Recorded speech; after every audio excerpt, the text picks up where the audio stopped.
성경학자 제임스 보이스라고 하는 사람은 느헤미야의 지도력에 대해서 이렇게 말합니다. 정보를 수집하고 실행이 가능한 계획을 세웠다. 함께 일하는 법을 깨우쳤다. 까다로운 윗사람을 잘 섬기며 일을 했다. 아랫사람에게 동기를 부여하여 따르게 했다. 여러 가지 장애를 극복하는 법을 알았다. 다른 사람의 실패에서도 성공을 배웠다. 모든 일에 강하고 담대하게 대처했다. 느헤미야 하면 리더십을 교회에서만이 아니고 일반 사회에서도 느헤미야의 지도력을 배우려고 합니다. 사람은 두세 사람만 있어도 지도력이 필요해요. 가정에도 그렇고요. 그래서 우리 감리교를 세운 존 웨슬리는 속장을 세워서 12명을 맡겨가지고, 그래서 내 마음에 드는 사람들을 잘 가르쳐서 속회를 맡겨서 신앙생활을 지도해 봤더니 이보다 더 좋은 제도가 없다. 그래서 영국 사회를 변화시키는 그런 일을 해냈습니다. 잠언에 보면 개미에게서 배워라. 개미는 두령도 없는데 지도자도 없는데 얼마나 성실하게 자기가 해야 할 일을 하느냐. 사람이 개미만도 못하면 안 되겠죠. 왜 성도를 양에다 비유했을까? 양은 목자가 없으면 못 살아요.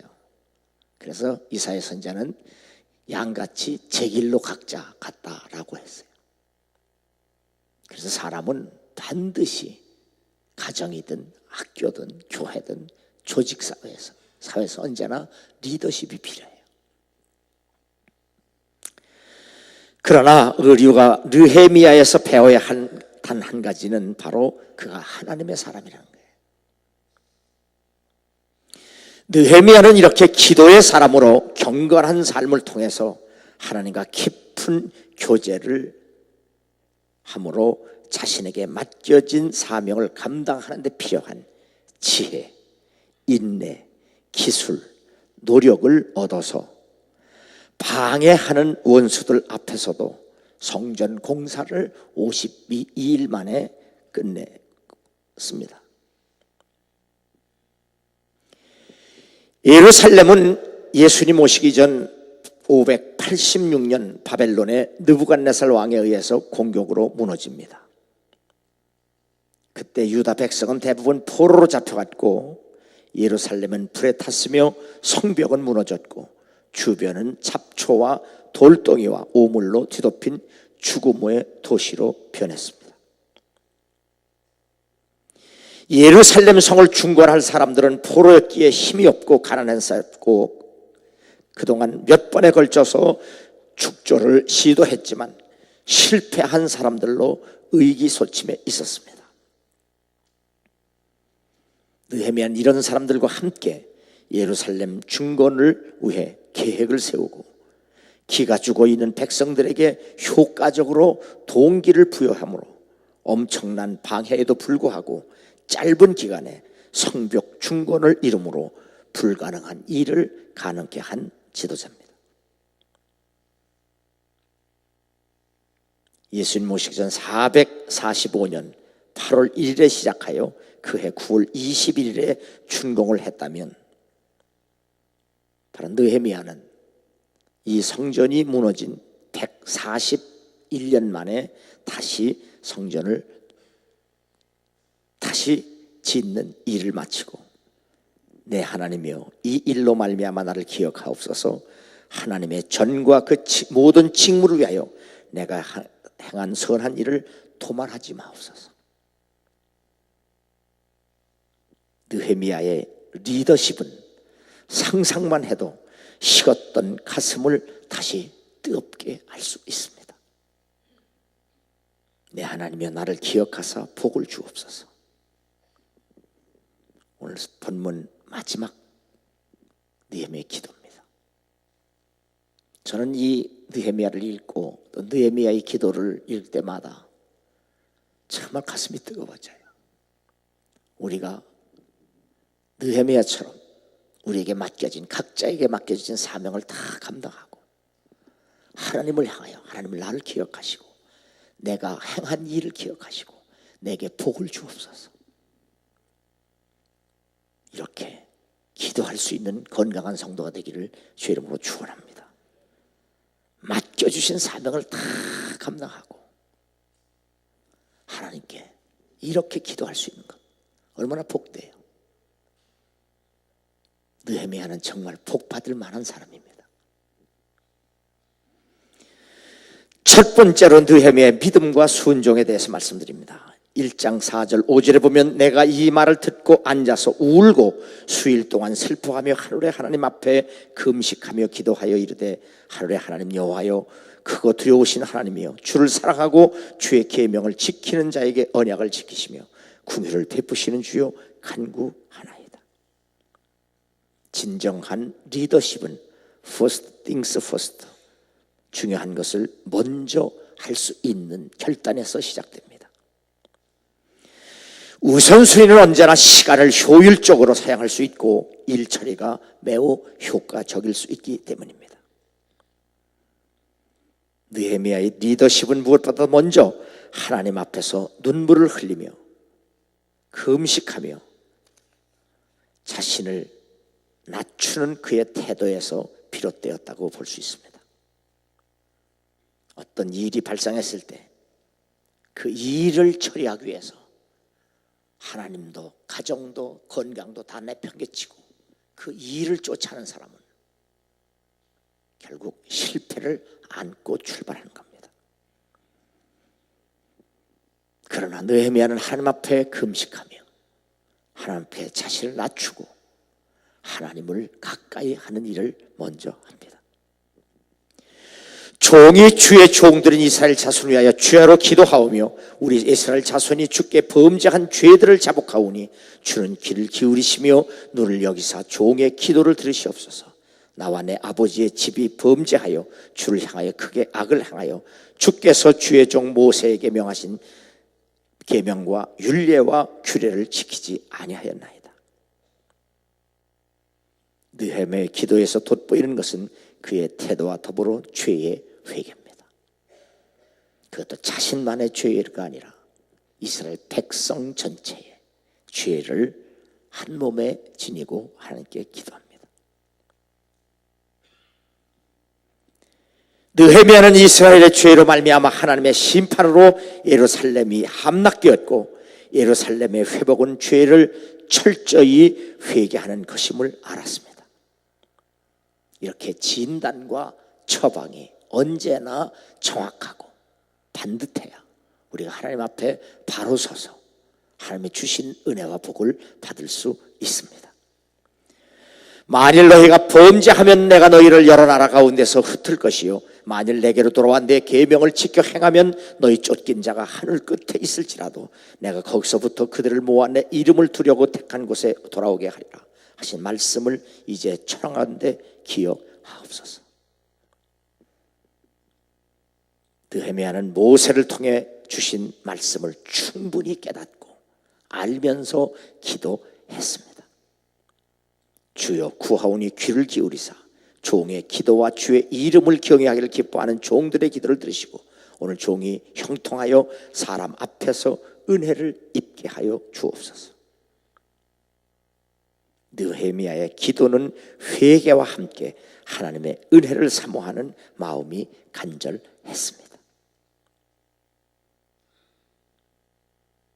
아닥사스 왕 제20년 니산 월에 왕 앞에 포도주가 있기로 내가 그 포도주를 왕에게 드렸는데 이전에는 내가 왕 앞에서 수심이 없었더니 왕이 내게 이르되 내가 병이 없거늘 어찌하여 얼굴에 수심이 있느냐. 포로인데 점령국의 왕의 술 맡은 관원장이 됐다는 것은 그만큼 그가 신뢰를 받았다는 얘기예요. 하나님의 사람은 어디 갖다 놔도 이렇게 사람들에게도 신뢰를 받을 수 있어야 합니다. 왜냐하면 하나님은 언제나 사람을 통해서 역사하시기 때문에 그래서 느헤미야가 성전 건축을 앞두고 내가 이 일을 해야 되는데 사람 앞에서도 은혜를 입게 하옵소서.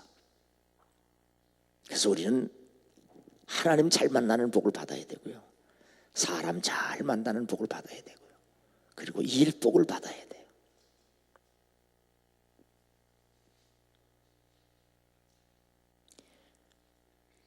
느헤미야 1장 1절과 느헤미야 2장 1절 사이는 시간상으로 한 5개월이 걸리는데 느헤미야의 얼굴에 수심이 가득한 것을 왕이 눈치챌 정도였다면 그가 5달 동안 얼마나 예루살렘 성전 건축을 위해서 간절하게 기도했는가를 우리가 알 수 있습니다. 고린도전서 11장 28절에 보면 이 외에 일은 고사하고 아직도 날마다 내 속에 눌리는 일이 있으니 곧 모든 교회를 위하여 염려하는 것이라.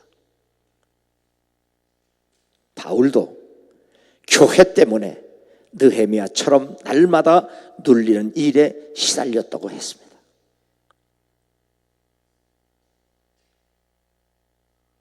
지금 내가 무엇에 눌리고 있다면, 마음에 부담이 된다면 그것이 사탄인가,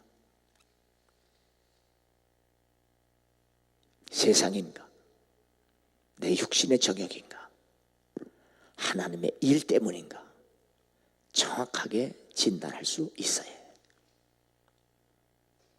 우리는 하나님 앞에서 이렇게 정직해야죠. 부담이라고 다 거룩한 부담이 아니잖아요. 자기 욕심에 눌려서, 자기 정욕에 눌려서, 세상에 눌려서, 마귀에게 눌려서 하나님을 위해서 한 것처럼 위장한다고 하나님은 만홀히 여김을 받지 않는 말은 안 속는다고 말이야. 하나님은 안 속아. 응? 하나님은 안 속아.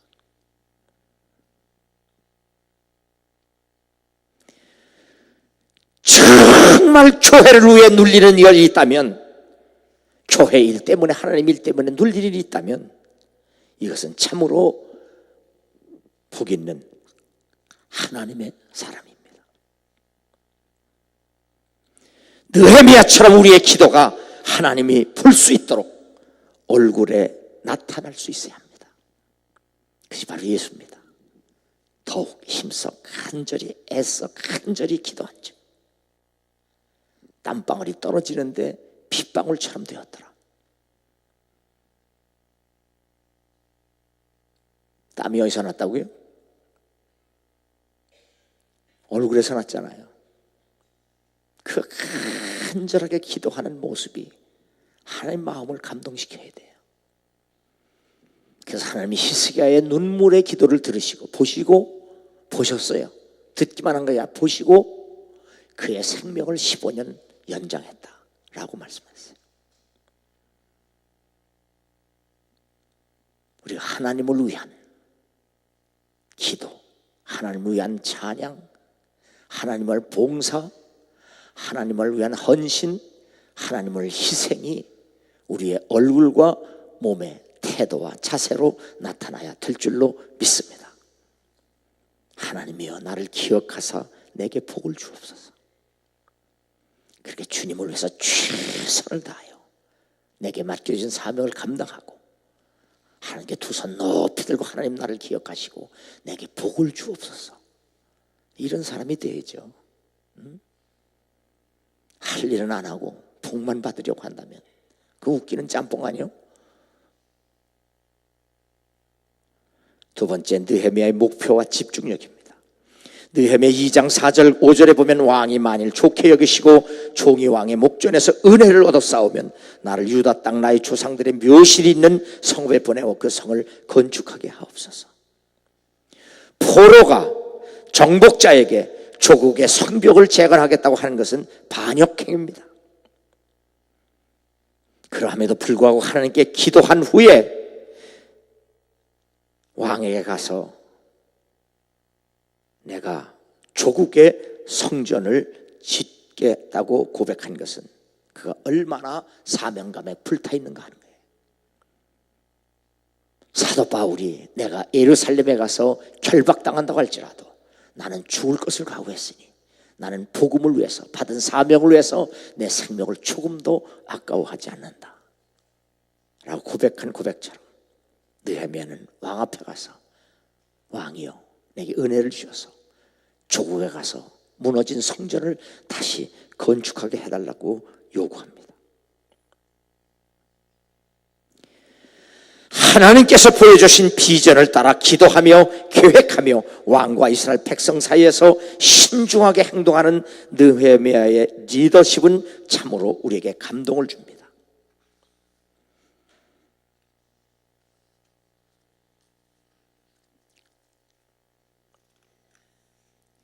내 하나님께서 예루살렘을 위해 무엇을 할 것인지 내 마음에 주신 것을 내가 아무에게도 말하지 아니하고 밤에 일어나 몇몇 사람과 함께 나갈새 내가 단 짐승 외에는 다른 짐승이 없었더라.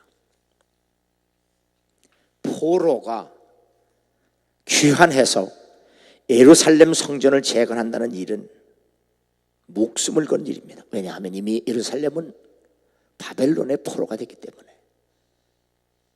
바벨론 사람들이 다 치려고 있는데 그곳에 가서 포로가 하나님의 성전을 다시 짓는다는 것은 목숨을 건 일이기 때문에 신중할 수밖에 없었고 왕이 허락했다고 해도 반대자들을 자극하지 않는 그의 지혜입니다.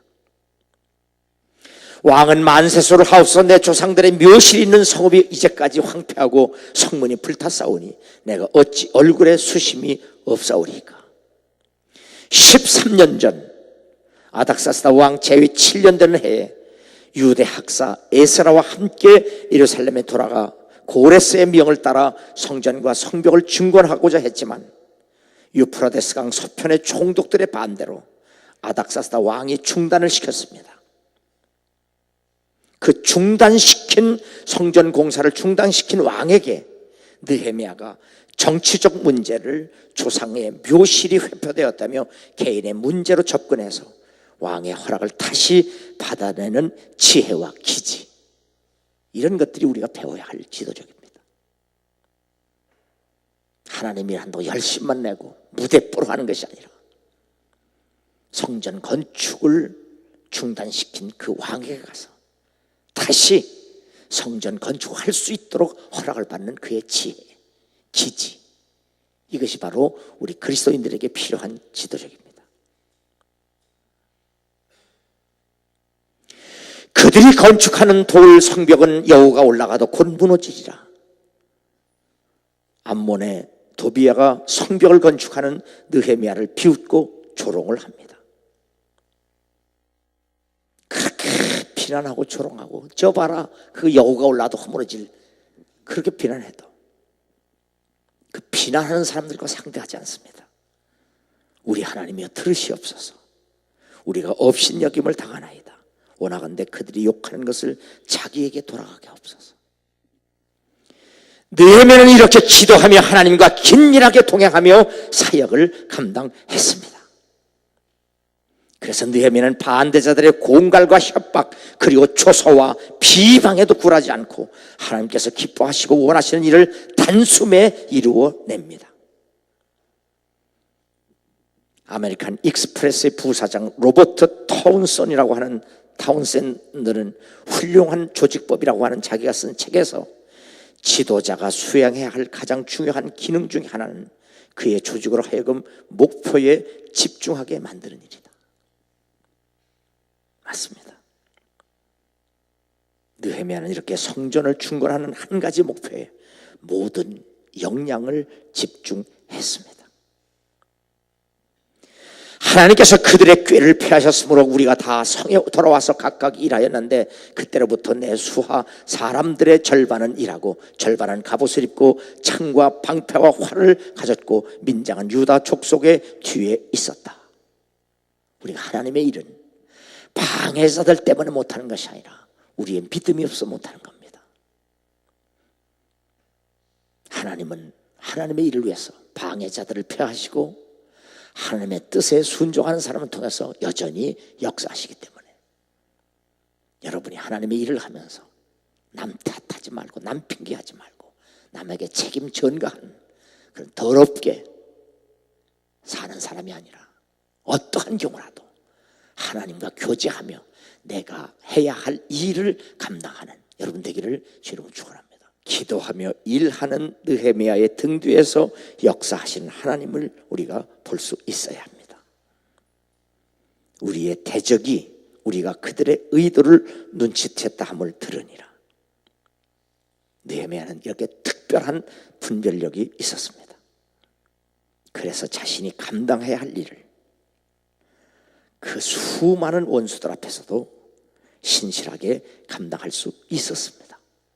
그리고 내 하나님이여 나를 기억하사 내게 복을 주옵소서. 여러분도 그렇게 기도할 수 있기를 주의 이름으로 축원합니다. 마지막 세 번째로 느헤미야의 용기와 결단력입니다. 성을 건축하는 자와 짐을 나르는 자는 다 각각 한 손으로는 일을 하며 한 손에는 병기를 잡았는데 건축하는 자는 각각 허리에 칼을 차고 건축하며 나팔 부는 자는 내 곁에 섰느니라.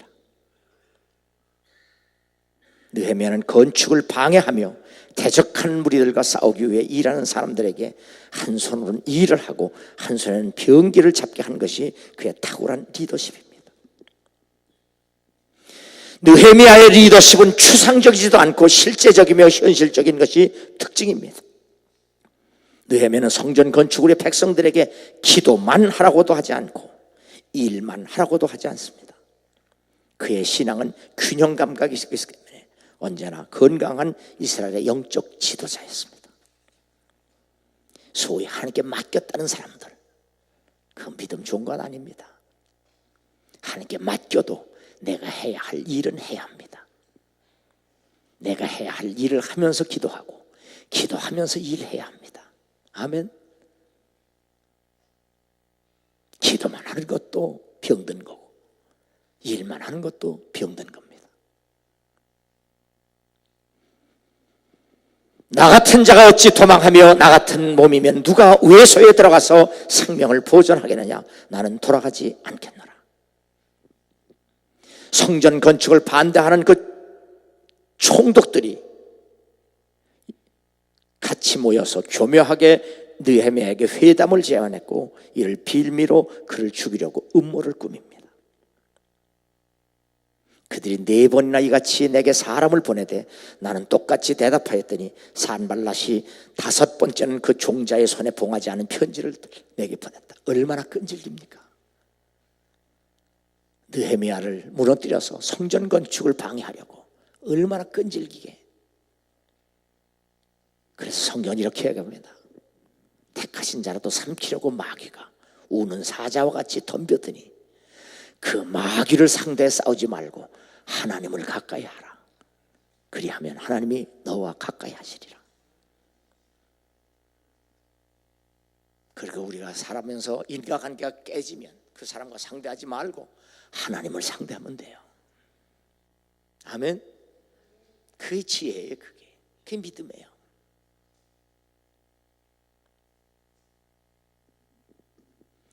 그들의 음모는 끈질겼고 그들의 계략은 사악했지만 느헤미야는 결코 넘어지지 않습니다. 크리스찬은 이렇게 느헤미야처럼 무슨 일을 만나든지 세상의 말과 행동을 통해서 하나님의 살아계심을 증거할 수 있어야 합니다. 지금 원수들도 알잖아요. 하나님이 하셨다. 느헤미야가 한 게 아니라 하나님이 하셨다.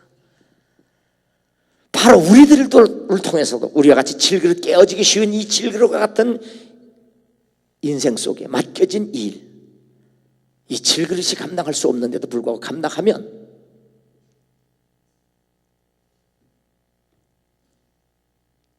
세상 사람들조차도 하나님이 하신 줄 알잖아요. 저 사람이 할 수 있는 일이 아닌데.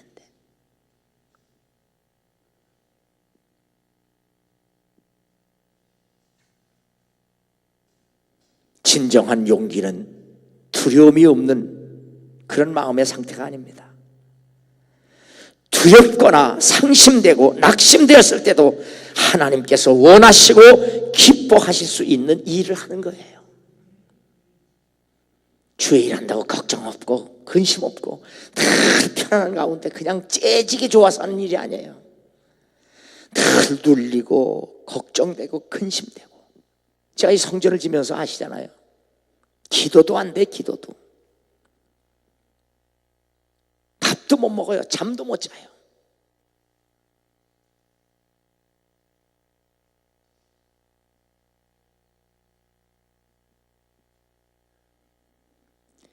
하나님의 일을 하면서 두려움을 느껴보지 않은 사람 없습니다.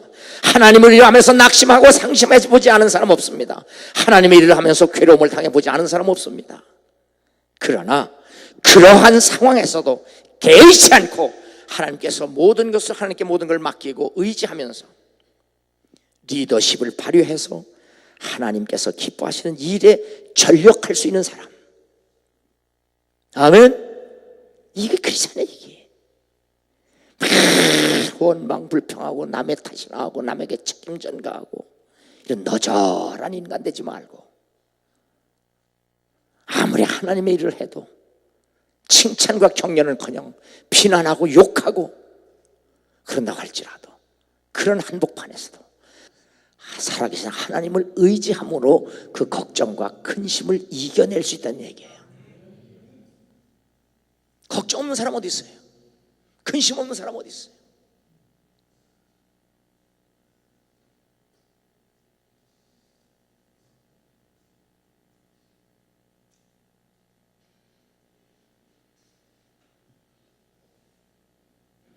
너희 안에서 행하시는 일은 하나님이시니 자기의 기쁘신 뜻을 위하여 너에게 소원을 두어 행하시나니 모든 일을 원망과 시비가 없이 하라. 하나님께서 너의 마음속에 성전 재건의 소원을 두고 52일 만에 행하신 이 일은 이방인의 원수들까지 놀라고 있을 만큼 감동적이잖아요. 그러므로 우리가 그리스도인으로서 진정으로 하나님의 일을 하고 싶다면 하나님의 일을 하고 싶은 그 사람의 마음속에는 원망 불평이 없어야 돼요. 원망 불평이 없어야 돼요. 그래야 하나님이 쓰세요. 너희가 이 성전을 헐라 내가 사흘 동안에 일으키리라. 솔로몬이 7년에 지은 성전을 느헤미야가 다시 2일 만에 수축을 합니다.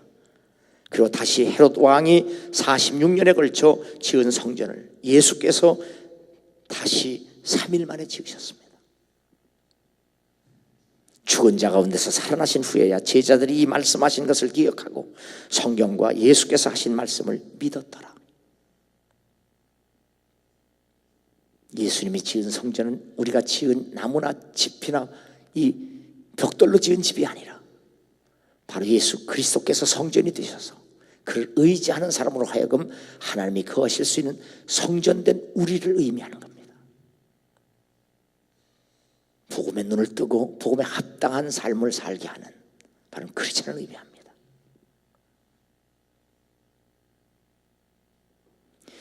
성경에 보면 성막이든지 성전이든지 하나님께서 보여주신 시향을 따라 그것도 성령의 충만함을 받은 사람을 통해서 하나님의 말씀을 따라 절대 복종하는 사람을 통해서 지었습니다. 그렇게 지은 성전이 무엇을 의미하는지 우리도 느헤미야처럼 그런 마음과 생각과 믿음을 가지고 성전 짓는 일에 충성을 다해야 합니다. 하나님이여 이 일로 말미암아 나를 기억하옵소서. 내 하나님이여 전과 그 모든 직무를 위하여 내가 행한 선한 일을 도말하지 마옵소서. 하나님의 전을 건축하는 일과 그 직무가 무엇인지를 성경을 통해서 자세히 깨닫고 순종해서 바로 우리들 자신이 하나님의 복을 받을 만한 깨끗하고 정결한 그릇으로서의 성전이 되어야 합니다. 아멘. 이 예배당 말고 우리들 자신이 성전이 되어서 깨끗한 그릇이 되어서 하나님이 주시는 복을 받을 만한 그릇이 되어야 된다 그 말이에요. 그 하나님이 기뻐하시는 성전이 그것이.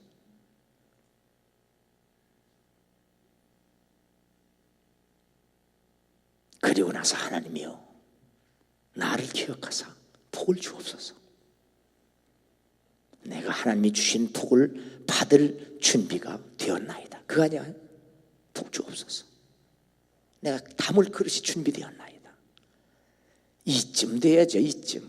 응? 할렐루야. 따라서 하나님이여 하나님이여 나를 기억하사 복을 주옵소서. 하나님을 향한 절대 믿음으로 절대 복종한 사람은 복을 구할 자격이 있습니다. 이런 크리스찬이 될 수 있기를 주 이름으로 축원합니다.